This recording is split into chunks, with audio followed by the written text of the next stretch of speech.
నమస్కారం. ఈరోజు మన ఉదయగిరి నియోజకవర్గం కలిగిరి మండలం కలిగిరి పంచాయతీ నందు మన ప్రజాసేవకులైనటువంటి మన నెల్లూరు జిల్లా ఎంపీ వేమిరెడ్డి ప్రభాకర్ రెడ్డి గారు ఆధ్వర్యంలో మరియు మన కోవూరు నియోజకవర్గం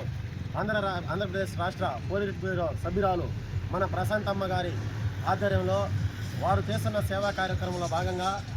ఈరోజు మన కలిగిరి పంచాయతీ నందు కలిగిరి పట్టణం నందు ఈరోజు మన ప్రజా కంటి వైద్య శిబిరం ద్వారా ఈరోజు వేమిరెడ్డి ప్రభాకర్ రెడ్డి గారి సహకారంతో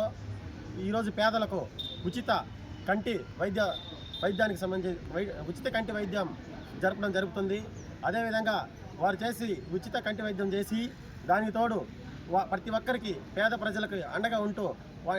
కంటికి వాళ్ళకి కంటి చూపు ఇబ్బందిగా ఉన్నటువంటి వాళ్ళకి ఎంత పర్సెంటేజ్ కంటి చూపు ఇబ్బందిగా ఉన్నదని ఆలోచించుకొని వారికి ఉచితంగా కంటి వాళ్ళకి సంబంధించిన కంటి ఆప్టికల్స్ ఇవ్వడం జరుగుతుంది. అదేవిధంగా ఎప్పుడు నిత్యం ప్రజల్లో ఉన్నటువంటి వేమిరెడ్డి ప్రభాకర్ రెడ్డి గారు వాటర్ ప్లాంట్లు అయితేనేమి మనం మెట్టప్రాంతమైనటువంటి ఉదయగిరి నియోజకవర్గానికి ప్రతి దిక్కడ కూడా ఎక్కడ మారుమూల ప్రాంతంలో నిత్యం వాటర్కి ఇబ్బంది పడుతున్నటువంటి ప్రాంతాల్లో వారు ఉచిత వాటర్ ప్లాంట్లు ఏర్పాటు చేయడం జరిగింది. అదేవిధంగా వైకల్యంతో ఇబ్బంది పడుతున్నటువంటి వారికి ట్రై సైకిళ్ళు అయితేనేమి స్కూల్లో చదువుకుంటున్నటువంటి పిల్లలకు సైకిళ్ళు అయితేనేమి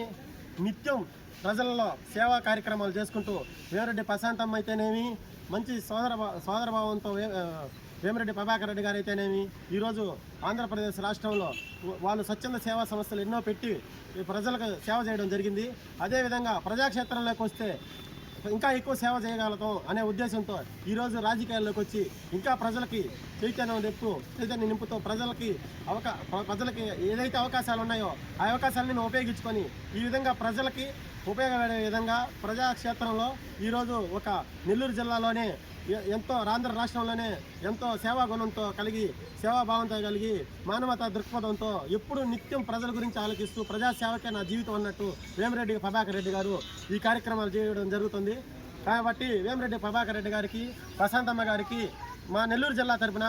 కలిగిరి పట్టణం తరపున ఈరోజు ఎంతోమంది పేద ప్రజలు ఈ విధంగా వారు చేసే ఉచిత సేవలని ఉపయోగించుకుంటున్నారు. కాబట్టి వారికి మా కృతజ్ఞతలు తెలియజేస్తున్నాం.